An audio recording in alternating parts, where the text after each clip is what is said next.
First item is our Pledge of Allegiance. I pledge allegiance to the flag of the United States of America and to the republic for which it stands, one nation under God, indivisible, with liberty and justice for all.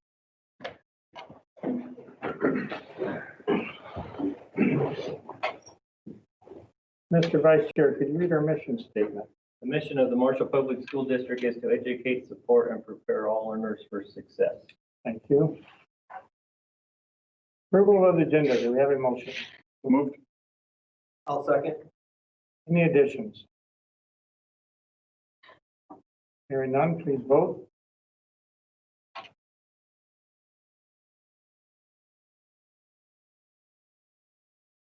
It is approved. Moving on to our presentation, the BAR program.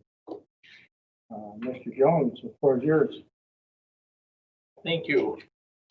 And with me this evening, we have some of our teachers who are utilizing the BAR program. We have in your lower left corner, our 9th grade social studies teacher, Bessie Skalitsky. To the right, we have Mitch Maxwell, 9th grade science. In your top right corner, we have 9th grade language arts, Mrs. Emily Snyder. And directly below her, we have Mr. Travis Frazee. And I believe I need to share my screen with you all.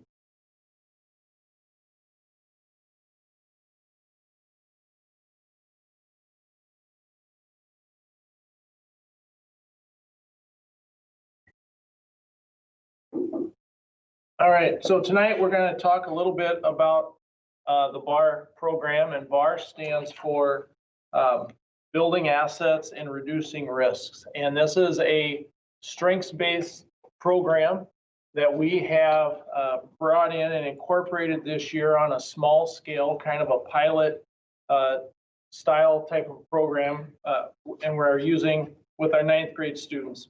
So when I say strengths-based, it builds on their strengths and works to address non-academic reasons that might be interfering with a child's life that often presents itself in terms of showing up why a student is falling behind academically.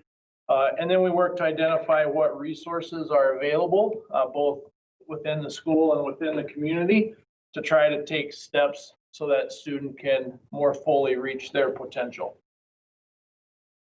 And BAR is a program that's been was started in St. Louis Park, Minnesota, back in about 1998 or 1999, and really focuses and builds on relationships. And so a lot of the components that BAR has, and we'll talk about those components in a little bit, are components that we've had in place at Marshall High School for a number of years. This just does it in a more systematic way and a little bit more thorough way to try to make sure that no student falls behind or gets left behind. You can see there the third bullet, BAR has served over 100,000 students, 8,500 educators, and is currently in over 170 schools in 16 states. Most of these schools, BAR is incorporated at the high school level, but it is starting to make its way down into the middle level and even into the elementary level. Our participation in Marshall High School in the BAR program has also been facilitated through the use of a grant that we received through the Bill and Melinda Gates Foundation last year. You might recall reading about some of that in the board reports. And so the Gates Foundation has teamed up with the Network for School Improvement and the BAR Foundation. And really the premise behind the idea of the grant is that schools working together can make improvements more quickly than schools working alone. And so our cohort of schools that we are part of this grant with include 30 schools in Minnesota, Illinois, and California. And so we work in a combination of large and smaller schools, and we'll talk a little bit about that as well. And so Gates Foundation, the BAR network actually approached us at the same time we were looking for some new tools as our students' needs, we felt like were changing. And so BAR was one of the models that we looked at. And at the time, the BAR program was looking for some additional partners in Minnesota to be part of this grant. So there's 15 schools partnered in Minnesota and Illinois, and then 15 in California. That makes up the 30 school cohort. And so they were looking for more of a rural school that had some demographic diversity. So we applied and fortunately were chosen and began training last year in February. So what is BAR? As I mentioned earlier, kind of some background. It was initially meant for 9th grade students, but it's incorporated throughout. You've got a picture in the upper left-hand corner, and you can see where the current BAR schools are located at. So BAR utilizes 8 strategies, since they're sort of their emblem, their icon there. And the teachers are going to talk a little bit about the strategies and how they've incorporated those strategies into the practice, both in their classroom and at Marshall High School. All right, our first strategy is focus on the whole student. And as teachers in the year-long classes, we realize that we need to focus on students' academics, but also their social emotional needs and their physical needs. And we work to better understand how the whole student builds a complete picture into how that student learns and how we can help that student be more successful in school. Bessie, I think you're on mute. I always do that. I'm sorry. Me too. So strategy 2 is the focus of professional development, which I think is something that BAR has really kind of brought to us. As Brian said, we had a lot of these components already in place, but BAR provides us with more resources and tools to help us to do things better. And one of the things that they do provide us is professional development opportunities. We've had several so far on the implementation of BAR. We also have a BAR coach that directly works with our school, and he has met with us as teachers directly. And he also works with our BAR coordinator at our district just to help us not only implement the program, but to learn new strategies and tools to help find those strength-based needs or those strength-based relationships that we need to. And then a third strategy that we use is something called iTime, and it seems a little misleading. It sounds like you're going to be on your phone or an iPad or something, but it's really just a way for us to be able to meet the emotional needs for students initially. And then as that starts to fall into place, then we can start talking about communication and goal setting with students. And we've had to kind of adjust that a little bit, because when you're talking about meeting the emotional, social needs of students in a distance learning environment, we've had to make some changes. But just to kind of give you an idea, I think I have to request control. I don't know if I do or not, but can you guys see my screen? Yes, we can. Perfect. But this was just an activity, kind of a get to know you, where students were asked to look 20 years in the future, like they're being given a questionnaire if you're like the person of the year. And hats off to Sklitsky for modifying this onto Microsoft Forms. But if you've used Forms before, it gives you automatic responses. And I chose to use a blank one for now, other than the ones that students had answered. But just to scroll and take a look at some of the questions that they ask. Some of these things are just, it's fun for students to be able to kind of open up to you about things that are not school related, but it gives you that rapport piece that make it so that they're willing to communicate with you easily. And some of these, I've seen more pets, I think. And Snyder, I think you had like a pet day in yours one time, but I've seen more pets lately, information about pets. But kids love it, man. They love to talk about it. They've seen my 2 dogs. So, and then through some activities like this, you find out things you have in common, or maybe things that you don't. I'm still trying to convince one of our students that there's football in the world and there's football in America, and we're trying to decide which one's better. So, but it gives you that rapport and a way to kind of communicate with students. So, iTimes has been really fun for us to be able to implement, and we're looking forward to continue to do that throughout the course of the year.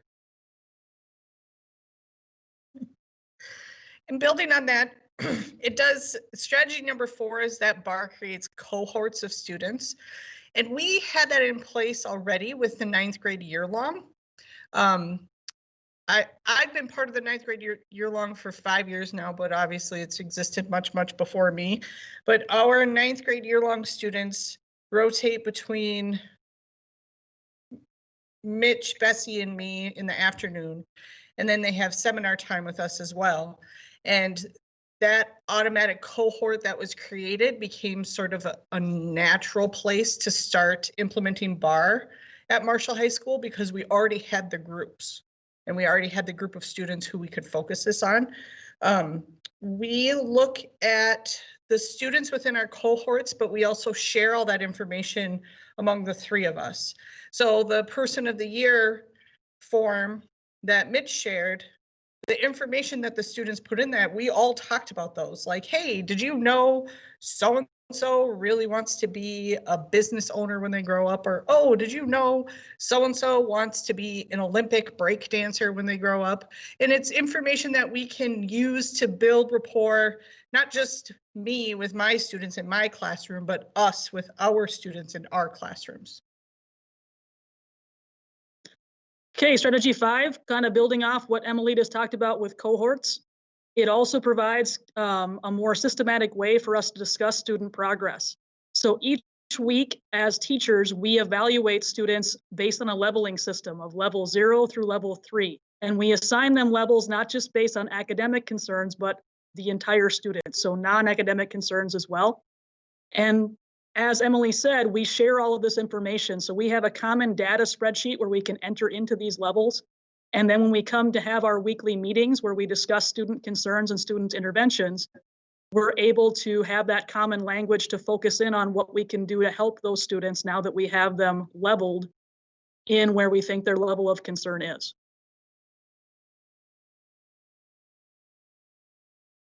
All right, taking a look at strategy 6, if we're not able to help the students in our regular meetings that we're having, they are moved along to when we have our risk review meetings, which occur every other week. And we talk about our most concerning or at-risk students there, and then work not only within our school, but Officer Van Louis is a part of our meeting as well. And our school nurses are a part of this meeting, counselors, and we all work together to try to figure out what else we could do and really kind of put our heads together to brainstorm and decide on what else we could do to try to help this family out. So that basically sums up strategy 6. Strategy number 7, engaging families in student learning. I think this is a piece maybe that I think it's a piece that we can work on further, but it's a piece that I think has come further because we're all collaborating together with our 2 meetings, and there'll be more on that later. But just being able to be consistent with what we're doing as teachers and with administration and with counselors and nurses on what student needs are, and being able to communicate that to parents. Some of this was in place before, but I think that this strengthens, BAR strengthens our ability to do that more effectively. Then lastly, in regards to engaging administrators, as we've implemented the BAR model, we've learned how to integrate BAR activities and philosophies into the school culture in order to help reach specific school goals. Our use of the BAR program has increased our regular communication with the rest of the team in order to provide increased support on an ongoing basis.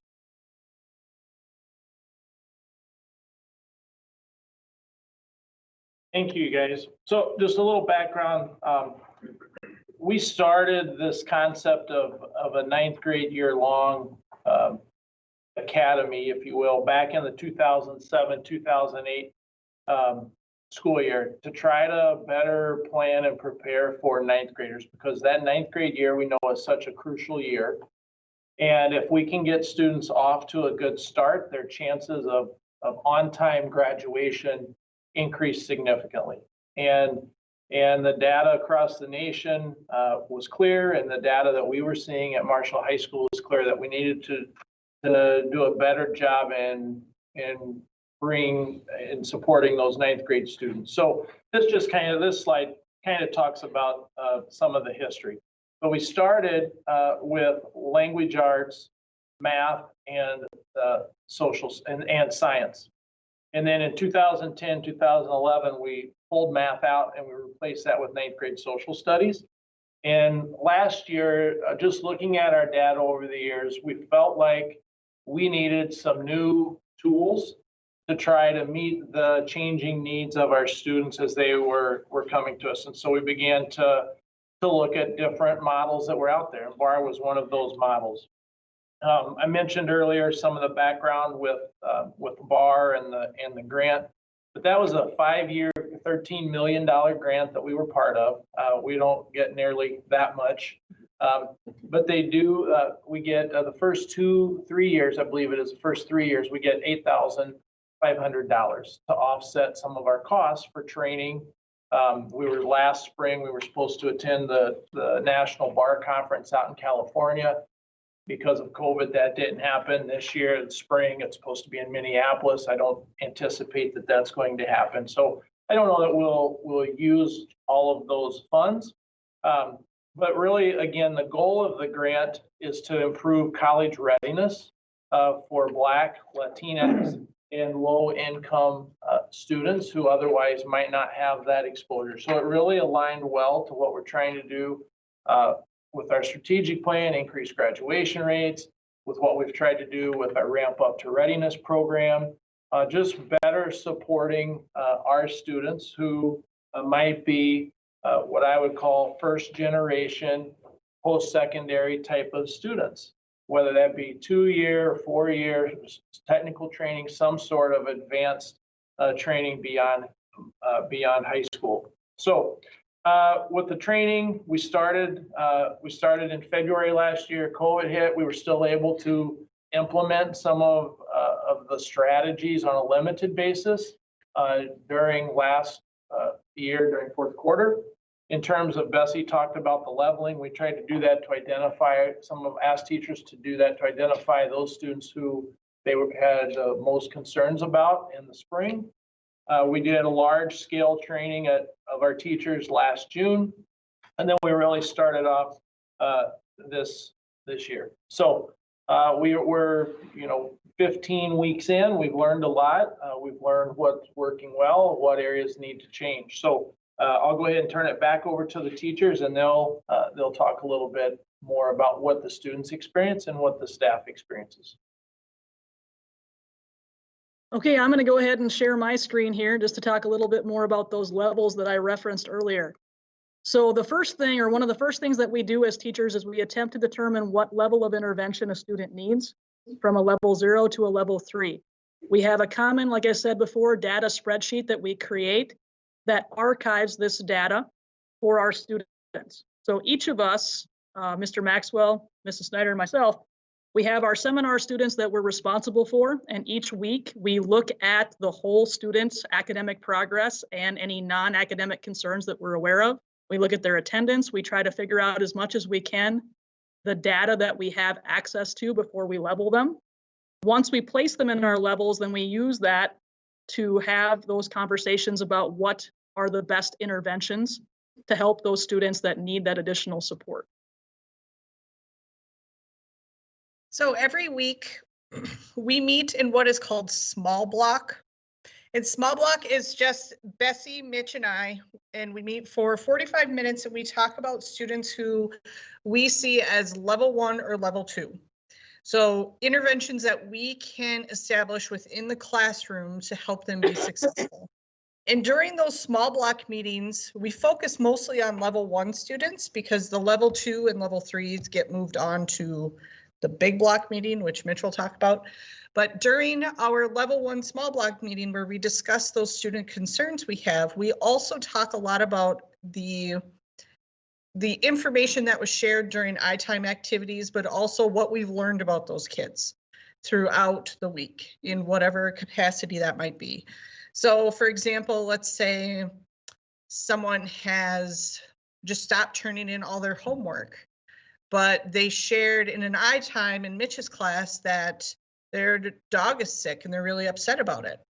Well, now we all have a bigger picture about what's happening with that student, and the three of us can be all on the same page to work towards supporting that student more effectively and to help them get back on track. Also within our small block meetings, once a month, Mr. Jones joins us and we talk about the BAR process, and we talk about how all the different pieces that go into the implementation of BAR are going and how we can improve and what seems to be going well. So that's another aspect of the small block meeting that we have once a week. After Sklisky, Snyder, and I have our small block meeting, then later in the week, we meet with kind of our whole team, counselors, nurses, administration, the teachers, and we have what we call big block meetings. And those are times that we discuss level 2 students, which means those are students that need more than just a classroom intervention. They need either maybe we need to decide to meet with administration, have a meeting with a counselor, et cetera. And so we get to meet their needs. And then one thing I'd like to throw in too that's been kind of fun, and this was at the discretion of our BAR trainers, we've also thrown in some time to discuss what we would call level 0 kids.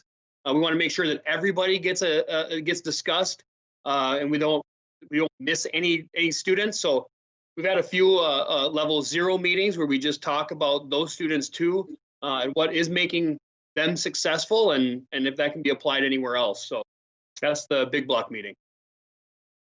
And I'll say the level 0 meetings, we refer to that as our feel good meetings, because a level 0 are those students who are performing well in all their classes and are just really, moving along and transitioning into young adulthood. So those are the fun meetings that we, when those are done, we feel pretty good. Especially when it's a student that was at a level 1 or 2, and now they've moved into that level 0. Those are the really, you get to talk about those success stories, and that's when it's a blast too. The last one here, and we kind of discussed or touched on this briefly earlier, was in regards to the risk review. And these are basically our highest offender, or the top of the tier, so to speak here. And these are ones that we're going to take a look at bi-monthly. And these are students that would be considered to be the level 3 students. And we're really keeping a close eye on them, reaching out to the family, sharing resources with them, such as human services, things like that. Doing whatever we can to try to reach this family, support them, and help them as we continue to move forward.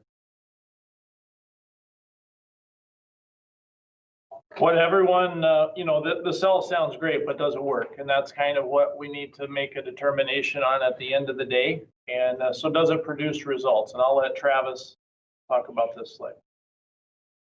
Thanks, Brian. I would definitely say that it's probably too early to tell, but the things that we are seeing, I feel like, are pretty promising.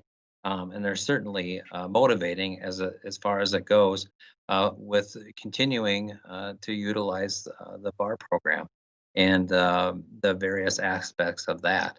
On this slide here, you can see 2 schools in Minnesota here, St. Anthony and St. Louis Park. St. Louis Park, if you remember earlier on, was one of the schools that started with this whole thing. I believe they started in 1999. So they've been around and utilizing this program for a long time, have continued to grow this program. People that were teaching there are now out in several capacities, are out training others and things like that. But I could just kind of let you take a look at the data there and really let it speak for themselves. It's definitely a pretty significant impact that appears to be taking place with those schools. And again, this is going back to 16, 17, but we're starting to see some interesting results here as well. So I know Brian will be probably talking So about that a little while. What we're seeing so far, we've looked at two areas. The courses failed so far this year, and the percentage of students who have failed. And what we did is we went back and we looked at the previous 2 school years, took an average of those. We ask our teachers to submit their grades every 3 weeks. So far this year, we've had week 3, 6, 9, and 12 as our data points. And when we looked at those, with regards to our courses failed by just our ninth graders. We've seen a 15.5% reduction this year as compared to the previous 2 years. And again, these are averages. We've looked at the percentage of students failing. We've seen a 23.5% reduction this year as compared to the last 2 years. Now, our total failures, our total number of Fs are up this year, but the percentage of students from the ninth grade year long has decreased this year. And we know this year's it's unique. So we really are feeling like the results we're seeing, they're preliminary, but we're encouraged by what we see so far. And we know that our group is about 30% of our ninth grade class. So it's still a relatively small sample size, but again, we're encouraged by what we're seeing. And what we're seeing is what other BAR schools have reported to us, that the percentage of their students involved in BAR are passing more classes. I just want to take a minute to talk a little bit about the effects on students. So as Brian just said, the idea is that the students involved in this program are doing better academically overall. But I think that BAR provides more than that to kids. The big effect that I see on students is that their teachers are more intentional on looking at the whole student. Their teachers have more opportunities to collaborate in an effective way and communicate. And as a result, the student feels like they are more seen and they are more valued, and they have stronger relationships with faculty members at the school. And another component of the I-Times is they have a stronger relationship with the students that are in their cohort, that are a part of the program. And they feel like they are a part of something that's worthwhile. And as a result, they are more likely to show a better effort in dealing with things that are difficult, with reaching out and advocating for themselves. So we see a lot of positive results for our students.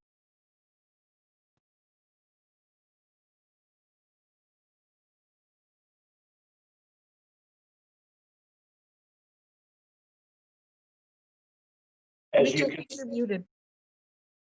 Appreciates that. I was going to say the effect with the teachers, Skaliski, Snyder, and I have always gotten along fairly well and been able to communicate clearly, but the spreadsheet and the intentional, I like that Skaliski said that, the intentional side of what we're doing with data allows us to be, I think, more efficient with what we're doing. Things are starting to happen more quickly this year in terms of being able to build some of those student relationships and know how to meet students' needs more quickly. So I think that we're starting to see more of that. We're seeing more support from our school due to our small block and big block meeting.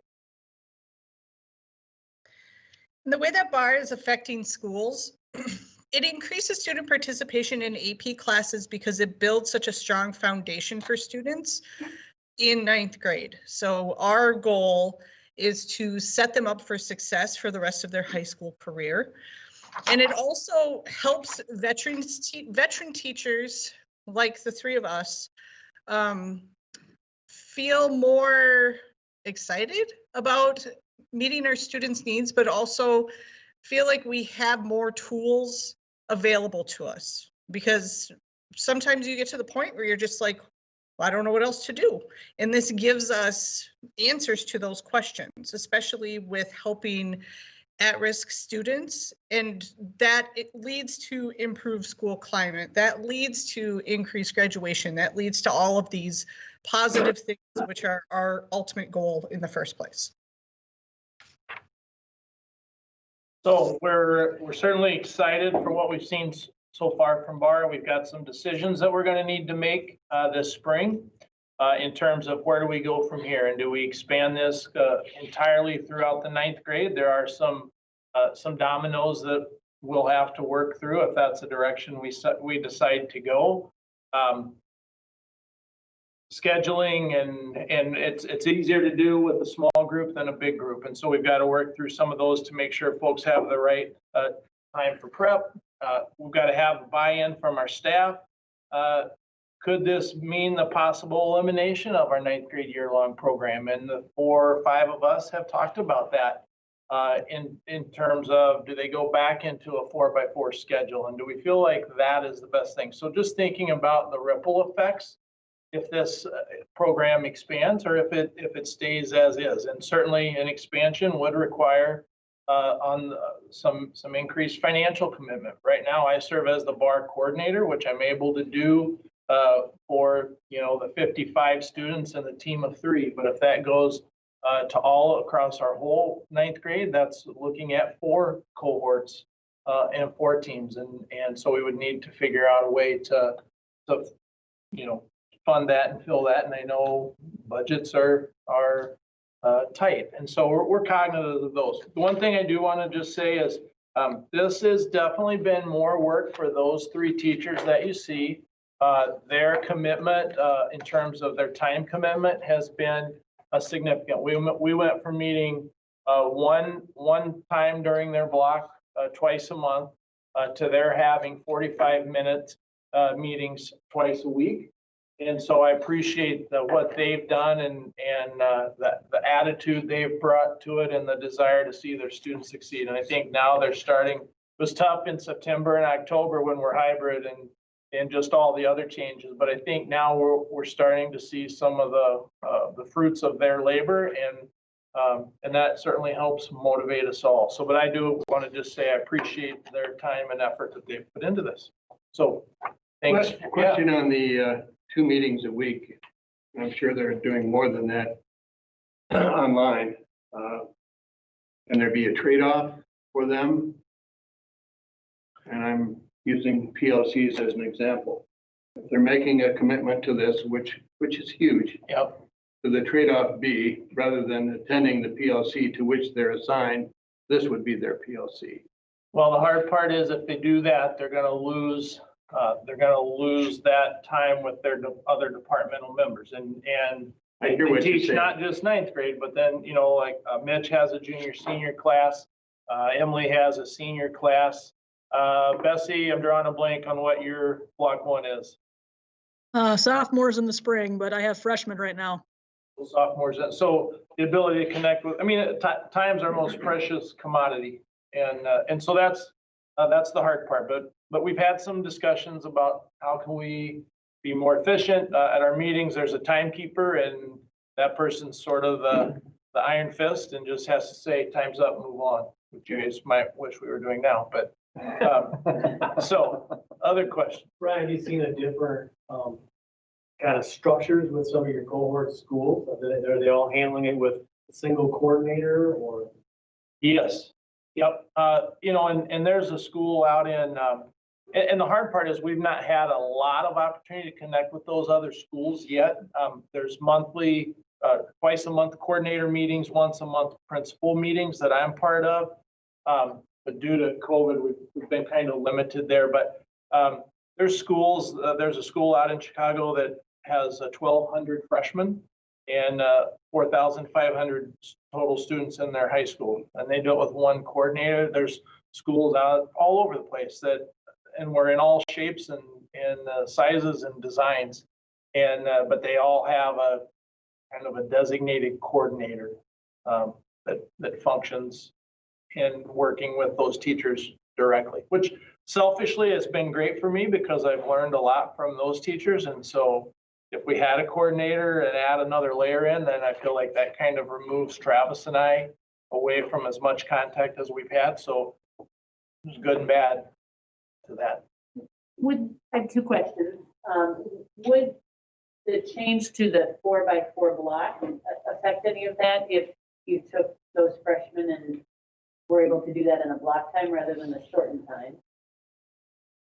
Possibly, but there are schools out there that are 4x4 block. And so our coach is going to put me in contact with some of those schools that are out on the East Coast.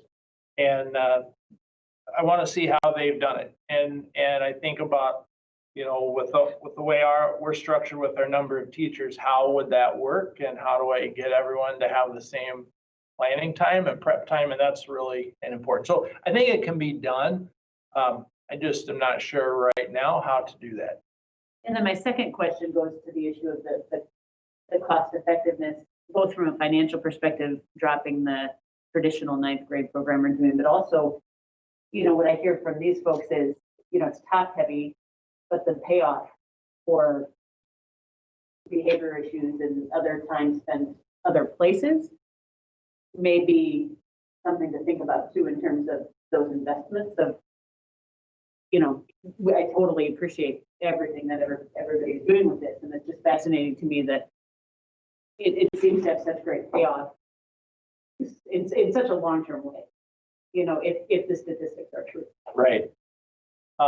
We agree. One of the things we've talked about is, do we have students, it's sort of the Pygmalion effect. You're gonna rise to the level that you're challenged to. And if we spread all of our kids out, does everyone benefit? And the research on tracking says right now, tracking probably isn't the most effective thing. And we see that at the younger levels. High school, just by the nature of courses in high school, it kind of starts to do that a little bit. So those are all, you're right on, but those are all the types of discussions we're having internally. And is the selection of those students, I believe you said it was about 30% of the ninth graders, Yeah. is that randomized, or is It is. choosing? Yeah. people? Over the past several years, we've been very intentional, and we work with middle school, and we work with middle school reading teachers. So it's had a literacy focus for those students. So we look at some key data points.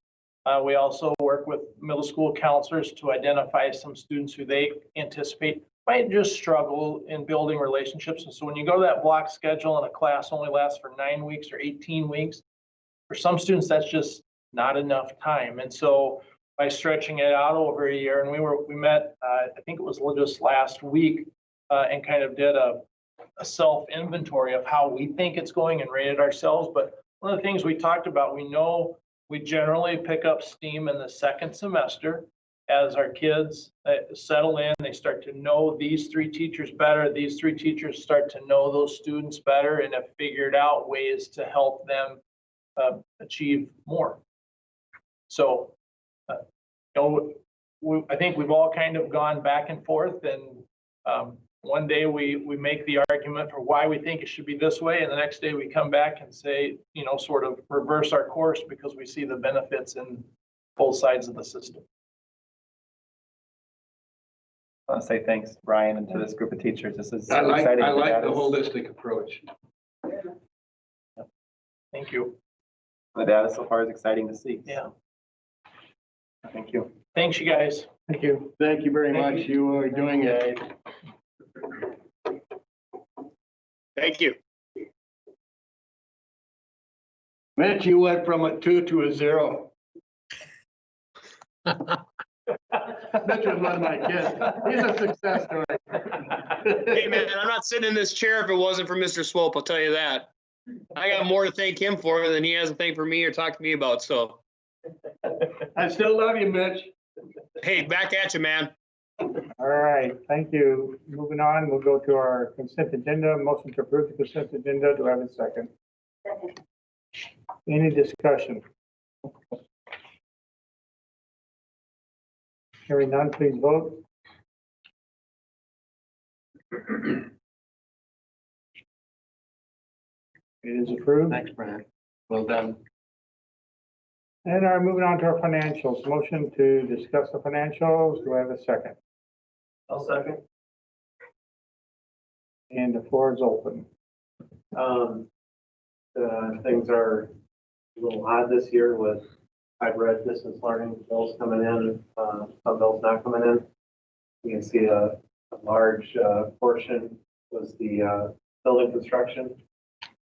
We're finalizing, getting through the Parkside Maytag High School, and Bellevue is really starting to ramp up. So we're seeing quite a few bills come in for that. Nothing out of the ordinary. Any other questions? I'll call for a vote.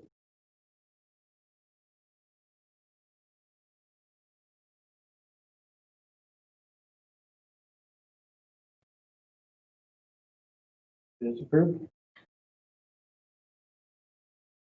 Anything else on our financials, sir? No, just on our expenditures revenue, the expenditures are falling in line with previous years. Our revenue is up a little bit. That's probably a lot to do with some of our CARES funding. But otherwise, we're right in line with some of the other years, which given everything that's going on, it's a good thing. Very good. Board forum, board members, anybody like to speak?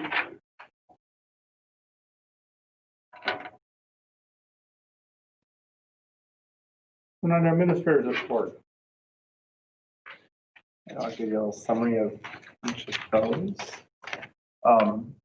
My report, I did talk a little bit about return to learn, but that's another agenda item, so I'll come back and cover that one in a minute. Also just touch base on there, we have completed our summary of the performance measures for our world's best workforce and achievement integration goals, and we have those submitted to the state. They were due last week. Really a lot of them this last year with unable to test in the spring. We hit mark unable to report for almost all those goals. The one we did report on was the summer college and schools, where we had really good participation last year, better than we've ever seen before. So that has been completed though, and we're working on getting that all ready to go for next year. So timing is odd with those reports. Early childhood, Tiffany talked in hers about just a big thank you went out to her staff and all their work with navigating everything with the distance learning that happened there. That's the challenge with 3 and 4-year-olds. Worked well, but they're really excited to have those kids back in school. It's been a nice transition for them coming back now on December 7th. Most of the buildings, including Parkside, I'm moving Darcy's report here, talked about attendance and kind of what's going on there. Really, every building's making an effort on reaching those kids that have not been attending or struggling with the attendance especially during distance learning. So Darcy was one that talked about that in her report, looking at some policies and procedures and how to address barriers that maybe families are having for attendance during distance learning. So she mentions that in her report and has some good things going on to reach out to kids and families there. West Side, Peter talked a bit about their Student of the Week program. They're doing some changes in that this year. It's funny, you see the signs around town. They're putting Student of the Week signs out in students' yards and taking some pictures and getting on Facebook and that kind of thing. So still reaching out to those kids and some fun ways to make connections to their PBS program. He also talks in his tomorrow.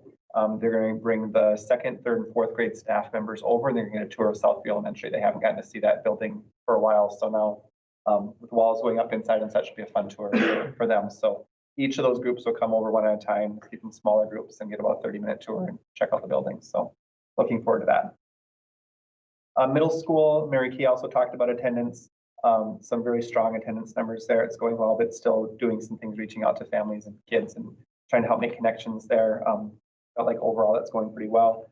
They also talked about some challenges they're doing, so challenging kids to get some physical movement. Sitting on the computer all day that's hard. So doing some different things that FIA department help put, those teachers help put some things together, some daily health and wellness maintenance goals for kids. And I know I have 2 kids in the middle school at home that I'm hearing about those things at home. So it's fun to see those things going on too. Something different and exciting for them. Brian's here. I got him talking about but his report he talks about as well with student performance. He mentioned it in the presentation a bit ago. The term 2, week 3 passing results very similar to the first 3 weeks of the first quarter. Not surprising, he mentions in there just with the change in the learning environment that happened with that quarter shift, but making some adjustments and things are going pretty well there.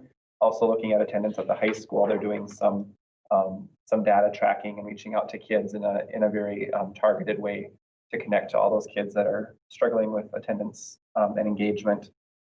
Mentioned that we've seen kids that maybe log in and we see the logo during the Teams meeting, but not necessarily participation from the students. So trying to make sure we're increasing that.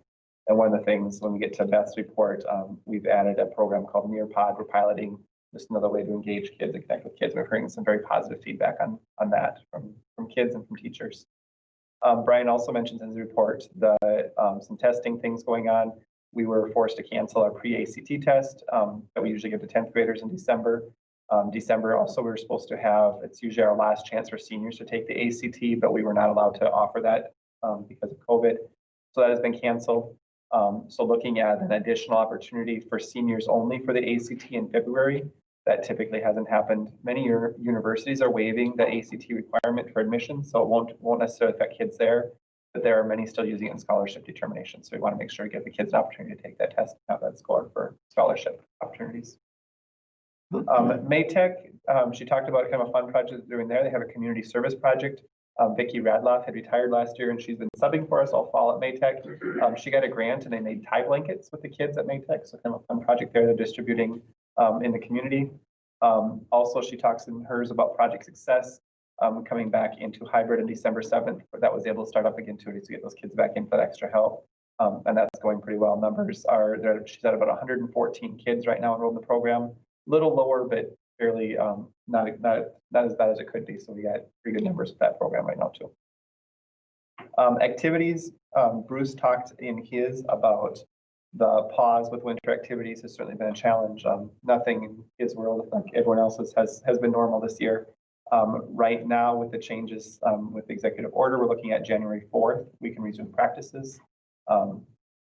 Barring any changes, that's kind of what we're looking at. And we'll talk about some facilities things and activities in a little bit to another discussion point for later, but he wrapped some of that up in his.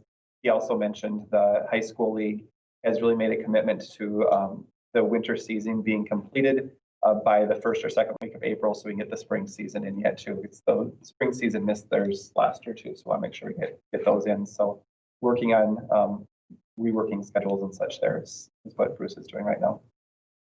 Special ed, Jackie talks about some training we were able to offer for paraprofessionals. Our non-certified staff, we have every year, it's been a challenge to find time to provide some PD for this group. This year, we've got time to provide some PD. So there's one positive with some of the schedule changes and such COVID related.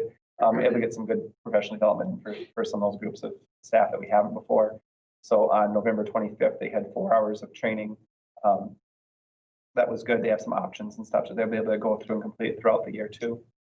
She also mentioned in hers, just made a shout out. She's been doing a lot of her evaluations and just some amazing things happening in classrooms. The virtual, we hear about the challenges and the struggles, but there are some really good things taking place. We got some really good teachers reaching out to kids in unique ways, and it's fun to see some of those things too. Beth's program or Beth's update, she talks about the Staying Connected Family Engagement event. So for our EL families, we offered one of our connection activities on November 21st.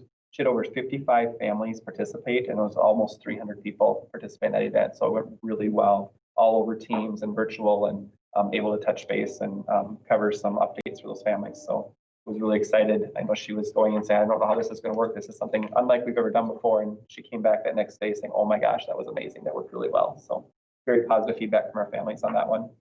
She also talked about Nearpod. I mentioned that a little bit ago too, but it's an engagement app that we are doing a pilot on right now, and we're getting very good feedback. So if that continues to work well, we're looking at adding that as an option for staff, for teachers to connect with kids, some different ways they can just make lessons a little more engaging. Brian's shared with the admin teams and things he's doing, different principals, trying things to model in staff meetings and such with some of the same things. So students, you've probably seen teachers using some of that, I hope, in some of your classes too. Nearpod, and positive report on that. So in my class, they're just saying they're doing it in every class and they're kind of getting annoyed, but it depends on like how many times we do it a week. Sure. One of those things that's fun when it's new. Right now, our pilot allows all teachers access for free. So we won't probably be buying for all teachers in the future. So those that are getting exciting using it right now, that just probably won't be in the budget going forward for everybody. But we have it for a month, or we have it for? We have it for 3 months. I was thinking 60 days, 60 days. through February. So yeah, 2.5 months. Yeah, it's been good, something fun, something new. Deanna, I'll let you talk about yours. Sure. Kind of going off what you said, Jeremy, about focusing on some of the celebrations. United Way, in the report, we had last week we're at 5,600. We ended up this week at a little over $7,400 donated by Marshall Public School employees. Last year at 8,300, so it's kind of cool reaching over 7,000 during a pandemic, and people are struggling. They're still giving to the community. I just want to touch on two. Kind of the theme tonight is grants. Brian's grant on Chabar and Vicky's grant at Maytech. Trish and I put a grant through to Lyon County. Lyon County had a separate grant for non-public or non-profit outside of the businesses, and we were given $10,000. We used that to get some air purifiers over at Westside, which we're not able to control the outdoor air as much as our other schools. So we had 21 portable air purifiers over there. You guys approved the Southwest Initiative grant that Tricia had submitted. We received $2,500 there to go towards some hotspots. So we're doing everything we can to get some things done internally with digging into that even more. And then just wanted to touch, we talk about food service each time, where the number's at. We're sticking over 1,000 each day. That includes in school with Parkside Westside during hybrid and Maytech, and then our grab and go meals. So we're still trying to promote and advertise. Jill's done a great job helping with that. We've sent out some information. Next Tuesday, we're going to be serving 3 meals right before the break. So hopefully a lot of people participate in that. And then I just outlined a little bit on our expenditures revenue. We're pretty much in line with last year. As you guys probably can imagine, our sales are down of around 242,000, but federal revenue is up 231,000. So it helps to offset those two. And then a couple other things, just kind of celebrate. We have our bid opening tomorrow for our indoor air quality. Keep our fingers crossed that bids come in well. And then for any of you that come in and out of our door 14 over by early childhood, for a few years we've had some troubles. The tile there, the cement has a lot of moisture in it. We've got a couple of solutions for that. One is we're putting down some tile that actually is warranted for moisture, so we won't have a bubbling up and in a trip. So we're pretty excited. We're having that done next week during the break. Thank you. Students. For our high school and middle school, they're still in distance learning until we come back from break. And we also started the speech activity, and they started online. From ATEC, they started in person on. They also started in Parkside and Westside hybrid learning. All schools have been struggling with online things with like Teams and things like that. And today's the last day of the until break. So yeah. Thank you. Moving on to discussion items, return to learn update. Yes, a lot of things with that going on right now. I think an announcement from last week. The students just measured early childhood, Parkside, Westside, and Maytech came back on December 7th. I wouldn't say we have no problems finding subs and such. It still continues to be a challenge, but it's no place like it was when we moved into distance learning. So it's going better. Our numbers are looking much better. You know, county numbers are coming down and our internal numbers are going down as well.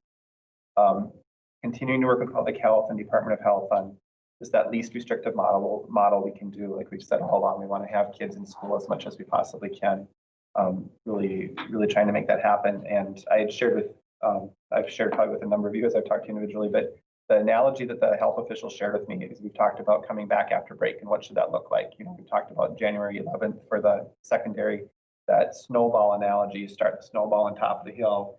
If you come back right after break, the cases by the time you're at the bottom, that snowball's gotten really big. If you wait a week and come back on the 11th, you start that snowball more in the middle of the hill, you have much fewer cases, much smaller snowball at the bottom of the hill. So really encouraging us to look at that extra break in there. And now the changes last week, it kind of became a moot issue because we can't come back earlier anyway. But I think it makes sense. I feel that January 11th still is a good target because we had announced that previously and that was our plan. We're still allowed to do that on January 11th and bring the middle school, high school kids back in.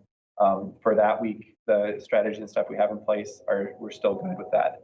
The governor's update from last week threw a little bit of a curveball at us, thinking about what that's going to look like and what happens internally with that. So we've been really processing some of those things. I think they've gotten a lot of feedback at the state level. We got some updates to that learning plan today in the suggestions with that. So I'll walk through just kind of some things that are changing just to try and clarify and take questions, and we can talk about that a little bit. Starting on January 18th, there's additional mitigation strategies that have to be implemented for any time there's a student in person. So be it hybrid or in-person learning, we have to have some extra things in place. Certainly the state is also encouraging us to bring our youngest learners back. So encouraging elementary kids to get back in person. So we're talking to about how can we do that and have these pieces implemented, and is that what's best for our staff and our kids? They talk about a rolling start. So the rolling start is coming back from distance learning or coming from hybrid into a model change into a least restrictive model. You can't bring more than 3 grade levels at a building in at a time in a 2-week period. So if we bring grades K1, 2 in, we have to wait 2 weeks for to bring somebody else. And so early childhood, that site would count as another grade level. So that's going to look different for us if we're coming from distance and back into an in-person or hybrid in the future. Because we already made the announcement though for our middle school, high school, that rule does not apply for us on January 11th come back date. It would in the future. There will be a COVID testing program that will be provided. The state is covering that. They'll be sending us testing kits, and staff will be have a test available to them, a saliva test, once every 2 weeks. Any staff member, including our food service, our transportation company, our Greater Minnesota people, staff, teachers, paras, everybody that works in the building will have that as an option for them if they choose to take it. So we're working, there was a training earlier today that they kind of walked through kind of what it looks like if you've ever done this saliva test where you log in and someone has to watch you. Basically the same process, except for we monitor internally the filling the little vial and sending it in and getting results. So that's something that will start when we get back from break. And Jeremy, just to clarify, that's optional. It's optional for staff. Yep. Available to all, but optional for them. We're required to provide it. That's something you guys send in, or is it? Yeah. So it takes a couple of days? Yeah. Yeah, we box them up, mail them in. They did clarify that unless they're showing symptoms or something like that, you wouldn't quarantine while you're waiting for results. But if you have symptoms, like any other time, you would quarantine while you wait for results. Yeah, good question with that. The change for us, we've allowed, and previously either a face mask or a face shield. We have very few people choosing both right now.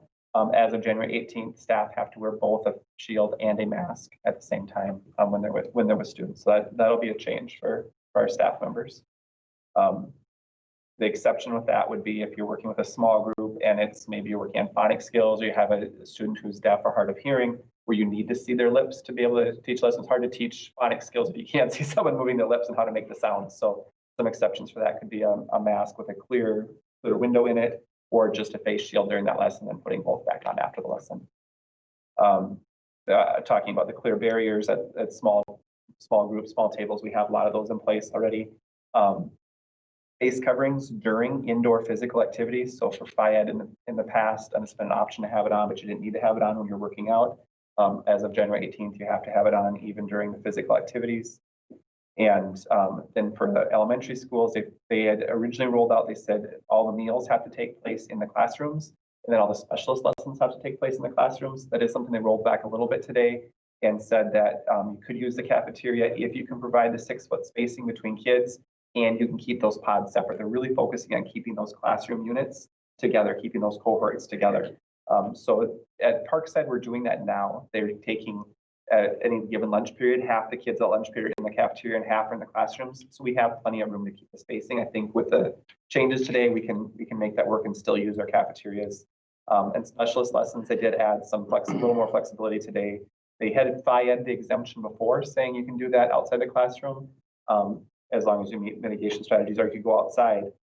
They've added music if you're meeting certain criteria there and stuff too. So I think we can get some of those things back in place and continue those outside rooms there. So a lot of pieces with that, thinking about how to make that happen, or learn at home kids and what happens with that, because that's still an option for families, can still choose to not come in person and choose a full at home option. But the distance, making some of those schedule changes with how that works currently, that's going to take us a little bit of time. As we talked internally about that, I met with our advisory team, I met with the admin team, and then I met with Peter and Darcy specifically about elementary and how this kind of works there. Our thought process right now, and this is kind of what I want feedback from you guys on, we're thinking it makes sense to look at a shift at the quarter time on January 26th. So coming back, they've got a Friday is a work day right now for staff. Monday right now for primary teachers is a comp day for elementary, and then it's a work day for our secondary staff. We are asking, we do have a survey out to our elementary teachers too, and saying, you know, here's some options, here's what we're thinking. If we do this date, can we be ready to have all these things in place by then? So that's kind of what we're thinking is January 26th. For secondary, we don't have the in-person option right now. We won't meet the criteria right now to come back to a full in-person. So still looking at bringing them back to the hybrid on January 11th, like we had originally scheduled, and staying there until we get either additional guidance from the state or the numbers come down to the level we can bring them back in person. So thoughts from you guys on a lot of information really fast. I read somewhere. We're still quite a ways above it. We're at 108, I think was the number I saw today, and 30 was kind of that cut, you know, unless you have certain criteria in place. But when I talked to MDH last week about some of the things, they were still pretty hesitant for us to look at a full in-person at that level. Did I read that somewhere the elementary kids, the distance can be 3 feet now? If you're full in-person, then they're encouraging at least a 3 Teacher foot. still has to stay 6 feet away. Yeah, as much as possible, because they're saying the kids are going to stay in their spots probably and not mingle. That's hard with a 5-year-old. I'll be honest, you're in a kindergarten room. That's difficult. You get them in line, and we were laughing today. They're all spaced out, and pretty soon they're, you know, they're like this, and they're bumping into each other. And yeah, that's a challenge at that age level. But they're saying get at least 3 when you're in person. And those kids are still masked too. Absolutely. So the 3 feet is with mask. And we're able to pull out kids like EL kids and stuff for specials. We have clarified that the EL, the SPED, the counseling groups, we can still pull them out, and they can go to the small group rooms too. Because yeah, that was a big concern when this first came out. It did not read that way originally, but they said no, that's not what we meant. So I think anything we can do to get these kids back, so I'm very supportive of the 26th for the elementary kids back in person. I think it makes sense with the quarter change plus the time to deal with all these other strategies that have to be mapped out and planned out and right. addressed and changed. Right. That's a lot of shifting there. And as we're getting updates that, you know, we thought we kind of knew last Friday when we left what we needed. Now today there's an update. So it could be a couple of things, but I think the 26th really makes sense for our staff too. What is driving the decision for us not to go back into in-person at the high school level? It's right now we're stuck to we have to meet the criteria from MDH and public health to do that, to get a full in-person. And their criteria is the original criteria from the summer where our numbers aren't there to do that. Numbers aren't there. Right. How far are we from the numbers? So right now, I think it was like 108 was our county number, and it's like a 30 was that cut for going back in person. So we got a ways to go yet with that. And they're really prioritizing the elementary right now. I do anticipate they'll be making some additional changes and bringing secondary onto that list soon, but I don't know when that will happen. The question of you, Brian, I know we had an issue with regard to staff getting ill, and you had to fill in with people. If I had a teacher teaching physics, for example, you had a mess there for a while.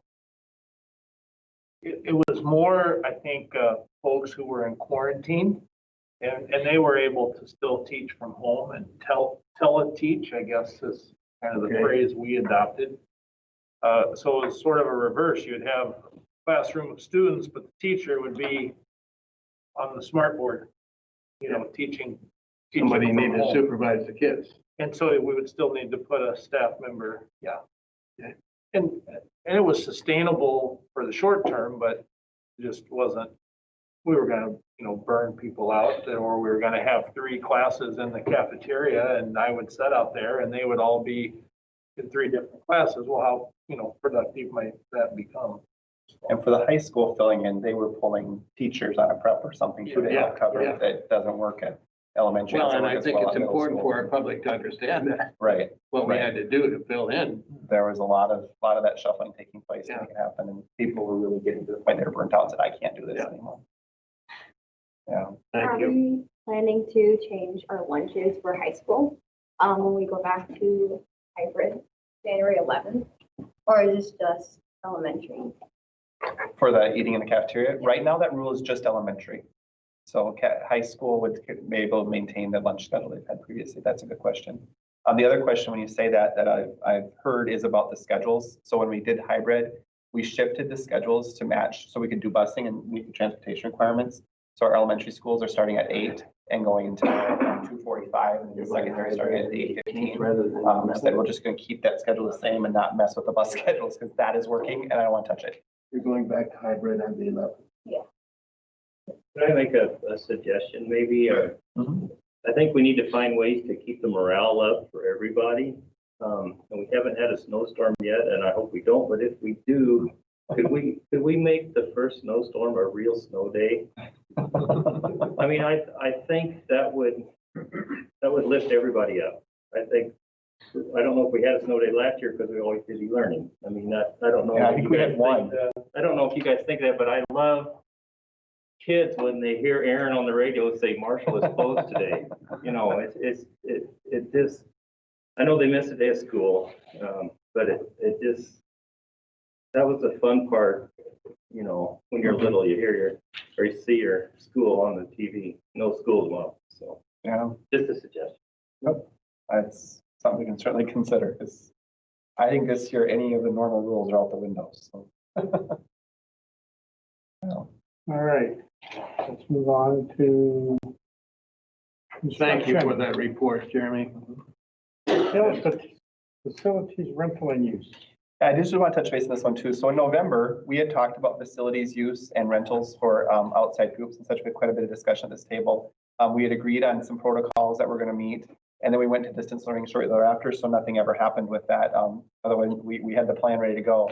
Now with facilities opening back up and things opening back up, the governor's current order, we feel we could open that up starting on January 4th again. Provided no additional changes there, I'd like us to consider allowing that to take place again with the updated safety and mitigation protocols. So things like the masks that weren't required before, they'd be required now, and then still having that supervisor that outside group would have to have, and you know all those things we talked about previously. And I did attach a copy of that into the board notes too. But I'd like us to be able to open that up again for get our kids back involved in activities as soon as we can. I see no problem. Makes sense. Moving on to the construction update. Just wanted to share with the board or the second meeting of the month, the pictures. Studio One provided of some flyovers as well as some of the pictures Tricia took. We had a tour for our district office, went out there. And then just some updates, Parkside. Some of our punch list items will be done over the break. Hopefully we'll be close to 100% finished there. High school and ATEC project is completed. We do have a couple of things with the high school programming wise to finish up on. And then Southview, they've poured, I'm going to say 90% of the cement floor. So the gym floor is poured, common areas, area B and area C. Or area A and area B. The steel studs are basically completed in the lower level area B. They've started the steel studs up in the second floor also. Yeah, so it's exciting. It's come along, like Jeremy had said. Peter and some of the west side and second grade staff will be touring. Some of the administrators have been able to tour it. I was there last Thursday, and it just seems every day you go over there, it's something noticeable is done. So it's very exciting. How they're coming along, they're really pushing with the great weather we've had. Showed pictures of the brick. They started the lighter grade brick on the, I call it south side, some people call it west side of the building. But they called me over Thursday to go over there because brick's been kind of pain in my side, but it was very exciting because they had, I'm going to say that half of that wall done with the lighter gray. So pretty exciting. They lost a lot of their plastic today. That's just so you can drive by and see it. Yep, see okay. it. But any questions? Otherwise, it's coming along very well. Very good. Moving on to our bipolar ionization. So this is it's kind of an informational piece, but wanted to make sure that all the board is involved with what's going to be going on. The BOC met on December 1st with Jeremy Warren and some ICS representatives. I think we had maybe 5 ICS representatives in on the meeting. We had 2 companies demonstrate their ionization products. One was Johnson Control with the Atmosair, and one was NAC with their needle point. Both presented well. Both pricing was right in line with each other. And so we basically, Bach kind of just left it up to some of us to go over which product we felt and company we felt would be best to put in our schools. So, you play that video? Yeah, I just want, Tricia's going to play a video that kind of gives what the ionization process is. We ended up going with Johnson Control. We've got a good relationship with Johnson Control. They did put a sample in at Park site too, so we could experience it and run the tests and see how it's working. And we're happy with what we saw with this one.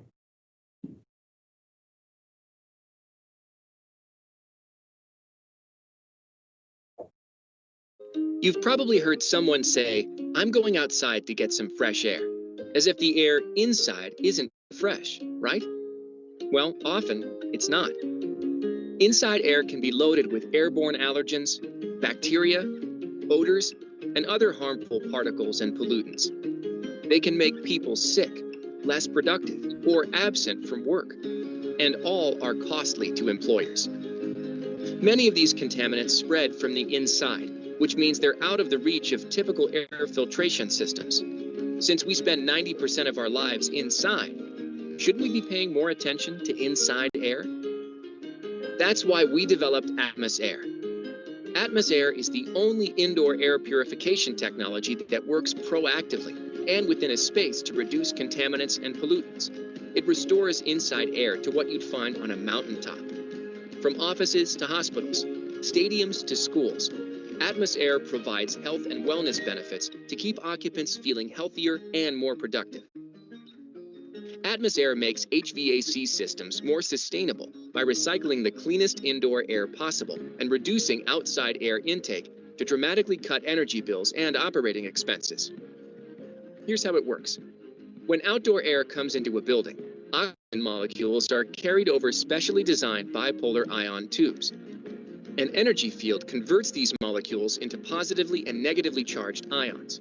These ions then travel into occupied spaces to seek out oppositely charged bad air particles, VOCs, and odors. When they combine, it forces them to break down and drop out of our breathing range to reduce contaminant levels and improve our health and wellness. And to show you it's working, our Atmos-aware indoor environment sensors and monitoring system allow you to see your air quality in real time. Only Atmosair gets you cleaner, mountain-fresh inside air and sustainable energy savings, plus proven results that remove up to 95% of ultrafine particles and up to 90% of VOCs. It can minimize HVAC system size by up to 15%, with savings of up to 30% on HVAC electrical costs. Plus, it has an average 3-year installation cost payback and also contributes to LEED and WELL building standards. Get the purest inside air, only with Atmosair. Visit atmosair.com today.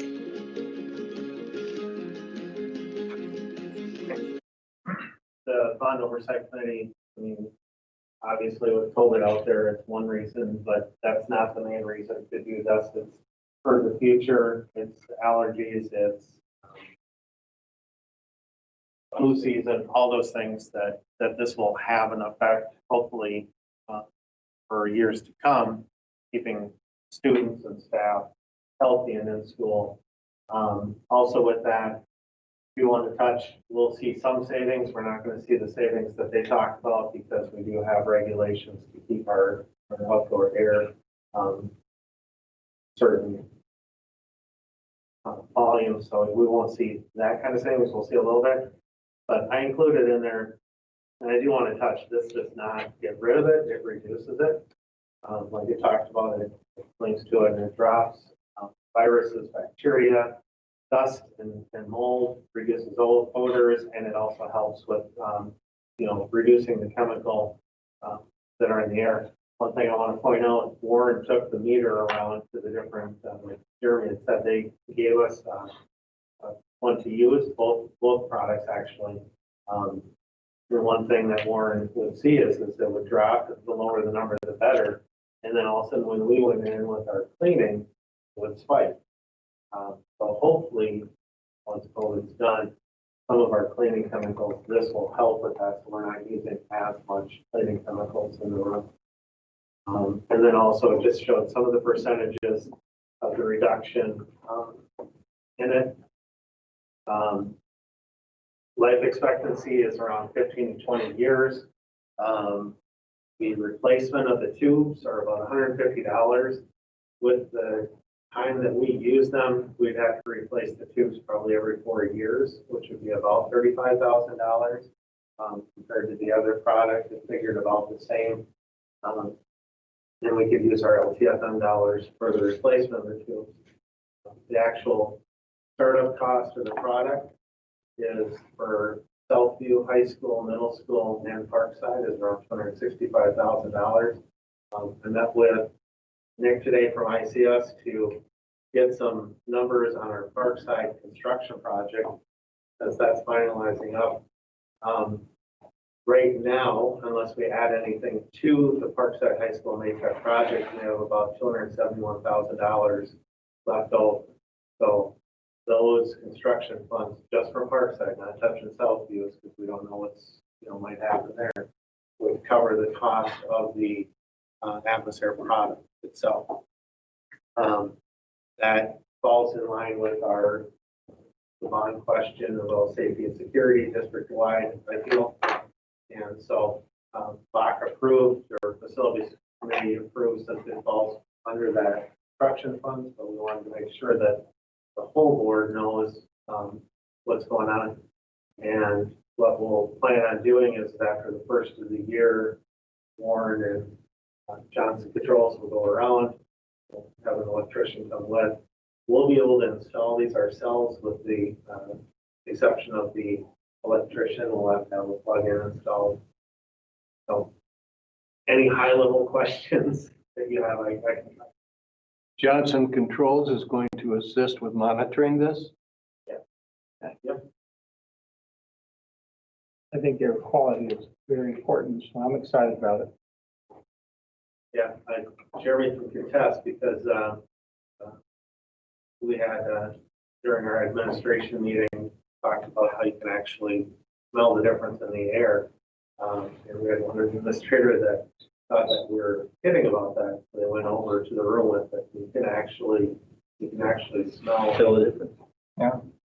I think it's great if it'll enhance the health of our children. I've got a granddaughter who's asthmatic, who's impacted by air quality. Yeah, I think overall, and it's exciting that we'll be able to put it right into our new building. Excellent. Moving on to our MREA Board of Directors ballot. Anybody who'd like to vote can vote tonight. And then we have our first reading of policy 601 through 606. Were there any questions? Nothing really to point out with these, just something as we're going through these, we will be looking at some reviewing how we do our at-risk readers, screeners and such at our elementary levels. Some discussions around that, but not a lot of changes in the policies. Any discussion on the policy cycle review? Just with the cycle review, we are coming to the end of our 2-year review cycle. So you guys comfortable with how we're doing that? You want to keep that the same or any suggested changes? I think it's good just everybody read through them. Great. So I think it's great. We'll keep that the same then. Moving on to our action item, certification of the 2020 payable 2021 levy to be used for the 2021-22 school year. Motion to approve. Need a second. Second. And open for discussion. This is just for the board to vote on after the truth and taxation. You've had some time to consider whether to approve the levy or not. Hopefully you do. This is same amounts, and we approve it after the meeting. We'll certify the levy and building the treasurer. Clerk will sign off on it, so we can send that into MD. Any questions? Hearing none, please vote. It is approved. Resolution to support C Street Southview Tall Grant application. Need a motion. So moved. Second? Open for discussion. So this isn't something that we had to do, but was suggested that we do it. We've been open with the board about the project, the grant that we're applying for the trail from C Street to Southview. The cost that Marshall Public Schools would incur as part of the shared cost. But before we submit the application, and just to show them that the board has all agrees that they support the project. And if this passes, that takes several years, right? Or we're looking at- Yep, this would actually be 2025 when we get the grant money. Very good. Any other questions? Call for vote, please.